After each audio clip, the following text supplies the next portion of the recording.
চল কি খাচ্ছিস এত রাত্রিবেলা তুই? এটা হচ্ছে, এটা জানি কি, এটা কি রাবড়ি? দেখ, তুই খাবি? কেন খাবি না? খাবো না রাত্রিবেলা না, এই যে এই মিষ্টিটা এসছে হচ্ছে তোর জিজুর এক বন্ধু মিষ্টির দোকান খুলেছে নতুন, তো যেদিন ওপেনিং ছিল সেদিনকে তো জিজু যেতে পারেনি, তাই আজকে গেছিল। আজকে সে কিন্তু এই মিষ্টির প্যাকেট, এই যে এটা সেই দিয়েছে।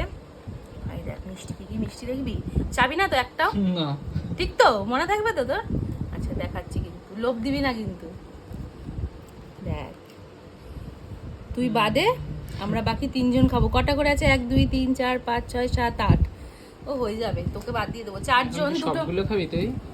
সবগুলো না, তাহলে তো বুঝতেই পারছিস কি হবে ডায়েটটা। তো এটা এত ভালো লেগেছে, আমি বসে বসে তাই খাচ্ছি। এটা এনেছিল মেয়ের জন্য, তো ও আর খাচ্ছে না, ও আবার এই মিষ্টির দিকে ঝোঁক বেশি, তাই এই মিষ্টিগুলোই ও খাবে। তা আমি খাই বসে বসে, এটা তো খেয়ে নেবো। এইসবে আর ডায়েট ফায়েট চলবে না। এখন তো পুজো আসছে, অত ডায়েট করে কি হবে? এখন তো খাওয়া দাওয়া হবেই। শেষ করে